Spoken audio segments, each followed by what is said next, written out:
Hello, everyone. Now, I know that it's hard to keep up on top of what's going on in the Holy Land, but if you want to know more about what's happening here in Israel, I'm Aaron Porras, and this is the Weekly Review. According to the Israeli Central Bureau of Statistics, 19% of Israel's labor force, around 750,000 people, are either unemployed or on unpaid leave because of the COVID-19 pandemic. There's also been an alarming increase in suicidal thoughts amid the country's second nationwide lockdown since March. Still, the Finance Ministry and Health Ministry are at odds over going back to business as usual. Chana Rifkin reports. After a Wednesday meeting ended with no conclusion, Israel's coronavirus task force is still undecided about when the country can ease more lockdown restrictions. There has been a 71% increase in suicidal thoughts amid the second lockdown, according to a health ministry report. For now, Stage 3, which would see malls opening up alongside a night curfew, will be postponed, but the Knesset has approved for certain cities, including Eilat and the Dead Sea, to operate as tourist islands. אז 26 בעד, נגד אין וגם אין נמנעים. החוק התקבל בקריאה שלישית. Meanwhile, Israel could get its hands on a vaccine quite soon. The Prime Minister spoke with the CEO of drug maker Pfizer overnight. סיימתי עכשיו שיחה מאוד חמה ולבבית עם אלברט בורלה, מנכ"ל חברת פייזר. חברת פייזר הודיעה שלשום שהיא פיתחה חיסון נגד הקורונה עם יעילות של 90%. כל העולם רוצה לקבל את התרופות שלה. אנחנו מנהלים איתה משא ומתן. And Israel will also receive a Russian-made vaccine that Moscow says is even more effective, 92%, according to officials from Hadassah Hospital. The health ministry is considering recommending a law that would require every Israeli to be vaccinated once it becomes available. On Wednesday, there were 734 new cases, and there are 312 people currently severely ill. The death toll stands at 2,700. Starting today with some American politics, United States Secretary of State Mike Pompeo is now confirming a 7-nation tour set to begin this weekend, including stops in Paris, Turkey, Georgia, Israel, Saudi Arabia, the UAE, and Qatar. But the meetings, which Pompeo says are to discuss historic efforts to forge peace in the Middle East, may be a bit uncomfortable, as all 7 nations in the itinerary have already congratulated former Vice President Biden for his projected election victory. And in fact, several of these nations, like France, have even voiced their excitement at the idea of working with a Biden White House. President Trump, on the other hand, is refusing to concede the election and is challenging the reported results in several states, while Pompeo backs him up, saying that there will soon be a, quote, smooth transition to a second Trump administration. There will be a smooth transition to a second Trump administration. All right, we're ready. The world is watching what's taking place here. We're going to count all the votes. When the process is complete, there'll be electors selected. There's a process. The Constitution lays it out pretty clearly. What do you say to the Americans that are anxious over the fact that President Trump has yet to concede and what that might mean for the country? Well, I just think it's an embarrassment, quite frankly. The only thing that, how can I say this tactfully? I think it will not help the president's legacy. Meanwhile, as the election in America winds down, elections in Israel may just now be gearing up to start again, as Defense Minister and alternate Prime Minister Benny Gantz is reportedly looking to split up the coalition. According to a source close to Gantz, the Defense Minister and head of the Blue and White Party will inform Prime Minister Benjamin Netanyahu at their upcoming meeting that their partnership is officially ending, and this as a consequence of failing to pass a national budget. Gantz on Tuesday again accusing Netanyahu of dragging his feet and saying that elections are not what Israel needs, but what Israel will get if a functioning budget cannot be passed. Moving on, the latest U.S.-brokered peace between Israel and Bahrain now ratified by the Israeli parliament. Knesset members on Tuesday officially approving the normalization in a landslide vote. With an overwhelming majority of 62 to 14, the Knesset has now given the okay for peace with Bahrain. And the cabinet ministers are now set to vote on the final approvals later this week, where they're expected to agree unanimously. Prime Minister Benjamin Netanyahu hailing the recent peace agreements before Parliament Tuesday evening. לפני 41 שנים השגנו פריצת דרך ראשונה ביחסי ישראל והעולם הערבי.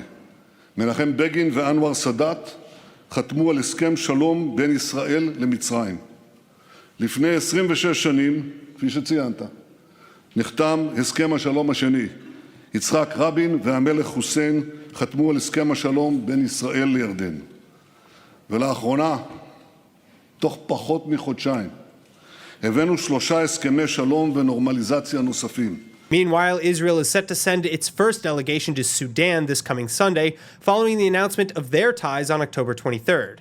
And of course, with 3 new agreements birthed in just the last few months with Bahrain, the UAE, and Sudan, Netanyahu is also again repeating claims that other nations are very soon to follow. אבל אני מבקש לומר לכם שניצני הנורמליזציה כבר שם, בהמתנה ללבלוב. אם נמשיך במדיניות שהתוויתי, אני משוכנע שהפריחה תיראה גם מעל פני השטח, ויהיו עוד מדינות שיצטרפו רשמית למעגל השלום. Well, to that end, ties to the north may be warming despite recent clashes between Israel and Iranian proxy terror group in Lebanon, Hezbollah. The two nations already working on designating a maritime border for the sake of oil exploration in the Mediterranean Sea. And now, Baha Hariri, a Lebanese businessman and billionaire brother to the prime minister, is even saying that we need to have peace between Israel and Lebanon. This during an apparently illegal interview with Israeli journalist Barak Ravid published Tuesday. Illegal because Lebanon bans all dealings with Israelis and/or Israeli entities. Meanwhile, in a shocking bit of news among the latest coronavirus victims, longtime Palestinian Authority negotiator and diplomat Saeb Erekat. The 65-year-old Erekat succumbing to the virus Tuesday morning after weeks of treatment in Jerusalem's Hadassah Ein Kerem Medical Center. He was admitted in mid-October in serious condition, presenting with complications caused by coronavirus and an already compromised immune system. Many officials, both Israeli and Palestinian, wishing him well. Erekat may be best remembered by his involvement in crafting the Oslo Peace Accords of 1995, as well as having taken part in nearly every peace talk between Israel and the Palestinians since. تقدم الرئيس محمود عباس أبو مازن من أسرة الفقيد الكبير وزوجته وأبنائه وبناته بالتعازي والمواساة سائلا العلي القدير أن يتغمده بواسع رحمته ويسكنه فسيح جناته مع الرفيق الأعلى وأن يلهم أهله وذويه وجماهير شعبنا الصبر وحسن الاحتساب. ويعلن الرئيس الحداد بتنكيس الأعلام لمدة 3 أيام. Mike Pompeo is expected in Israel next week, among his last diplomatic visits as the U.S. Secretary of State before the Biden administration is projected to take the White House in January. Jerusalem and Washington are reportedly planning a last-minute wave of sanctions on Tehran before the incoming Biden administration re-enters the Iran nuclear deal. Trump exited that deal at the beginning of his presidency. Pompeo is expected to arrive in Israel on November 18th. Moving on now, on Sunday, the first tourist flight directly from Tel Aviv to Dubai took off from Ben Gurion Airport. The charter was organized by an Israeli and an Emirati businessman through the Dubai-based airline carrier Fly Dubai. Some 174 businessmen and tourists flew on flight FZ8194 over Saudi airspace, of course. The flight included government officials, representatives of the flight and tourism industries, and Israeli businessmen. On the weekend, Fly Dubai announced that starting November 26th, there will be 14 flights a week, or 2 a day, between the United Arab Emirates and Israel. Moving on to more somber news, world Jewry and other religious leaders are today expressing their condolences over the recent losses of rabbis Lord Jonathan Sachs and David Feinstein. Rabbi Sachs, who had served as the chief rabbi of the United Hebrew Congregations of the Commonwealth from 1991 to 2013, was essentially the chief rabbinic authority in the United Kingdom for over 2 decades. He passed away over the weekend at the age of 72 after a long battle with cancer. The 91-year-old Rabbi Feinstein, on the other hand, served as the head of the famous Mesivta Tiferes Jerusalem Yeshiva in Manhattan since 1986, as well as a renowned halachic Torah scholar for Jewish communities worldwide.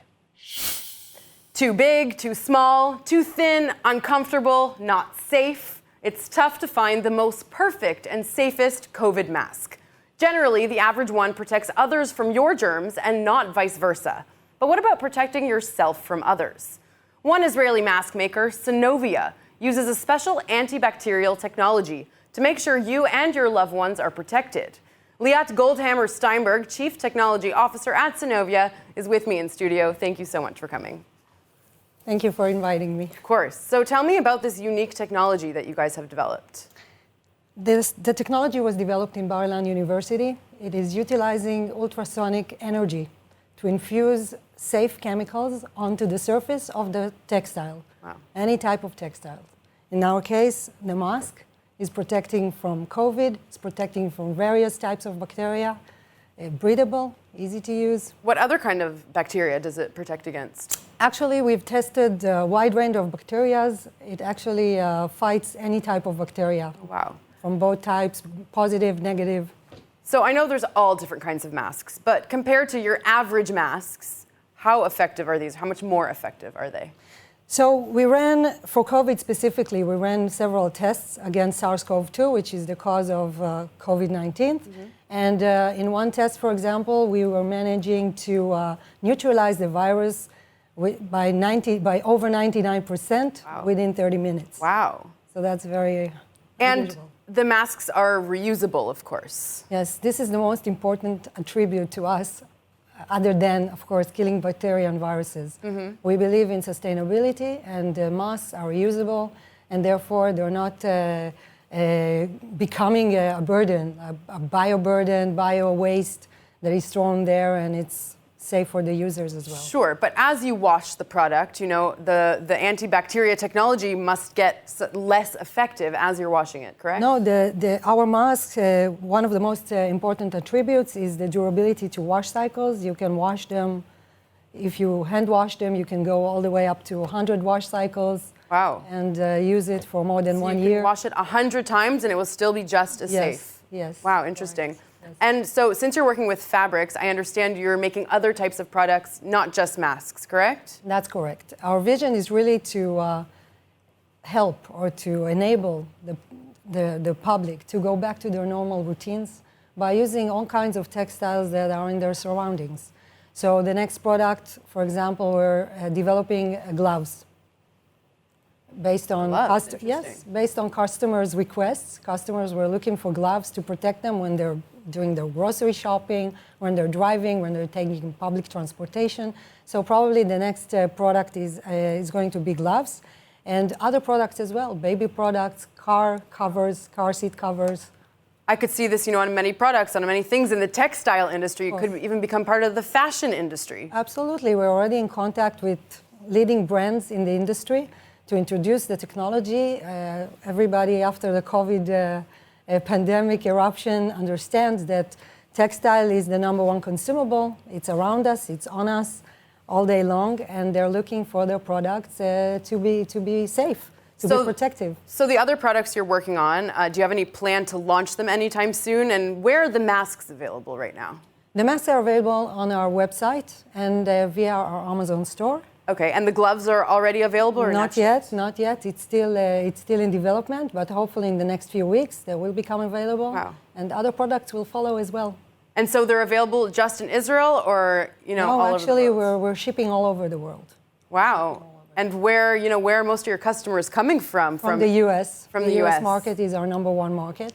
Yes. But we also sell in Europe. We even sold in Singapore, in Africa, all over the place. Yeah. So you offer, a variety of different colors and styles. Can you tell me about the different masks that you brought in today? Yes. Show us a few. Recently, we started to market the mask in various colors. We developed them for kids. Kids are now back to school, so it's very important that their experience of wearing the mask would be fun, comfortable. As fun as it can be. Exactly. And our masks are breathable than most masks, so adding the color was just another attribute to make you feel more fashionable. Definitely.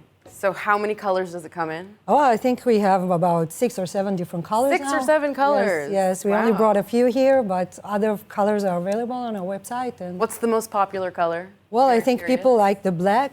The black. Gray. Black goes with everything, pink, right? Pink is... What if I wanted to design my own Synovia mask? Is that an option?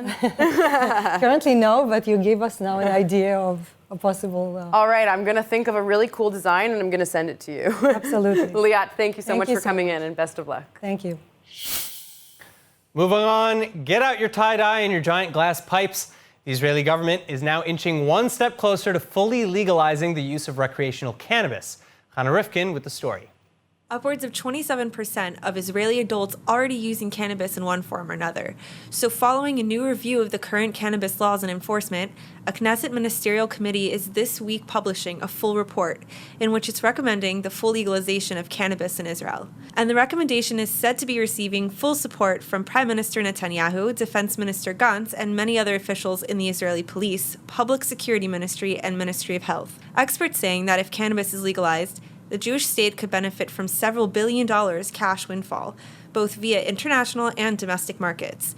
So what's in the plan? Well, initial reports claim that the committee is recommending cannabis be sold legally only in designated shops, both to Israelis and tourists over age 21. Additionally, the state will reportedly take responsibility for keeping prices as low as possible to undercut an unregulated black market. Smoking weed in public places will still be prohibited, though, similar to laws on cigarettes. And growing cannabis will likely be restricted to a select few with government licenses, raising concerns of a potential pharma takeover in the fledgling recreational market. Now, with over 15 states and counting officially legalizing recreational cannabis and/or medical cannabis use in the U.S., it's no surprise that companies all over the world are looking to make the cannabis experience a more pleasant and healthy one while making sure that it also stays hassle-free and fun. And ILTV's Kadosh is here now with us in the studio to tell us about one company in specific that's doing just that. Emmanuel? Hey, Aaron. So yes, like you said, 4 states as of last week have officially legalized both recreational and medical use of cannabis, which I'm sure a lot of people all over America are really excited about. But with that comes a lot of concern, you can say, over the hassle of maybe rolling a joint or bringing all the equipment and, like, you know, the whole ordeal of bringing that along with you, especially for those that use cannabis for medical purposes. Well, yeah, we're in new territory. Right. This is confusing, I think, for a lot of people. Right, and I've spoken to a lot of people who do use it for medical purposes, who use it for pain relief or whatever it is, and they're like, it's such a process, right? So you guys had the CEO of a company called Trichome Shell on the show last week, and I got really excited about their unconventional and unique revolutionary products, and I went to go check them out in their offices, so take a look. Believe it or not, you can actually smoke this toothpick, and it will get you high. It's the new way of smoking cannabis. Trichome Shell is producing cannabis products that are completely changing the way people are smoking. I'm going to show you exactly what the hype is about and why it's the healthier solution for smoking cannabis. We have the mood picks and we have the power powder. Now let's start off with the mood picks. Inside of this toothpick, there's up to 100 milligrams of either THC or CBD, which is kind of taking away the hassle of bringing all of the equipment with you when you're smoking. So you just bring a cigarette if you like, if you use tobacco, you stick it inside the cigarette and then you just smoke it. One of the main advantages about these products is that it allows you to control your THC or CBD intake and dosage, making sure you get the same experience every single time. Now, let's show you the second product that we have. I have a cup of coffee just to show you how easy it is. Let's move these aside. We have the power powder. Now, this has between 30 milligrams of THC or CBD up to 100 milligrams. And it's very easy to use. All you have to do, it's an alternative to people who don't really want to be smoking tobacco, smoking cigarettes, smoking joints. So Saturday afternoon, you have your cup of coffee, you take your power powder and put it in. We created a company because we believe a lot of people can benefit from it, and we believe that a lot of people don't want to get into the industry because it's too scary for them. It's unfamiliar, so we want to bring products that would really make the consumption of cannabis much easier than it is today and get rid of the whole ceremony that is in touch with cannabis. And you can see it in every product that we make.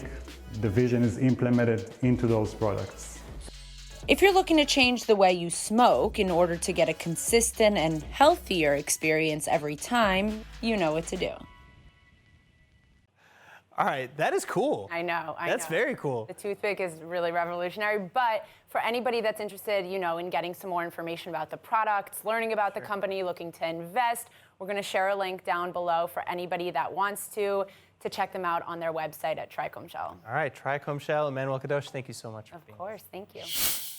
In other news, accessibility is the new gold standard for designing in a modern world. And today, I mean that literally. as efforts to build an elevator in Jerusalem are rewarded with an incredible golden surprise. Nittany Manson with the details. An incredible discovery made by chance. A golden treasure unearthed by the Western Wall in Jerusalem amidst excavations to make way for a lift. במסגרת ההכנה של השטח לקראת החפירה, הייתה כאן מפקחת בשם יבגניה, ששמה לב לפקית כמעט שלמה, כמה שברים פה ושם, שיושבת לה באדמה. היא שמה את זה בשקית כדי שזה יגיע למי שיעשה את החפירה פה לאחר כמה שבועות. הפקית הגיעה אליי כחודש לאחר מכן, וכמו כל כלי חרס לקחתי את זה לשטיפה, כי זה מה שעושים בחרסים. שוטפים כדי לראות ולתעד ממתי הם. אלא שהפעם חיכתה לי הפתעה קטנה, כששפכתי את האדמה שנשארה בתוך הפקית, יחד עם האדמה חיכו לי 4 מטבעות זהב, שנראות חדשות לחלוטין, כאילו שהטביעו אותם אתמול, למרות שזמנם לפני יותר מ-1000 שנה, מהתקופה האסלאמית הקדומה בארץ. Now the coins date back to the years between 940 and 970 in the Common Era, when the power over the region was changing hands between the Sunni Abbasid Caliphate and the Shiite Fatimid dynasty. And the coins even reflect this changeover, with 2 of the gold dinars being minted in Ramle between 946 and 974, while the other 2 come from Cairo between 953 and 975. And according to experts from the dig, this is the first time in 50 years that a gold cache from the Fatimid period has been discovered in the Old City, with these 4 dinars alone equaling about 4 months' salary for a common laborer at the time. But finally, these coins and all other discoveries found in the area will be placed on public display once the new elevator project is complete. Now to end our program tonight, we have some super cool technology news. Tel Aviv University students are sending a Nano Satellite into space. What is a Nano Satellite, you ask, and what will it be doing? Well, a Nano Satellite is, that's right, a mini satellite, and it's about comparable in size to a shoebox. It's also therefore more affordable and more popular among researchers. And the goal of this research project is to calculate and monitor cosmic radiation exuding from the sun and other faraway celestial objects like galaxies. Cosmic radiation is known to be dangerous both to astronauts, satellites, and other electronic systems, and the findings of these experiments will help in developing better protection against space's harsh and inhospitable conditions in the future. And that's it for ILTV's Weekly Review. I'm Aaron Porras. See you next week.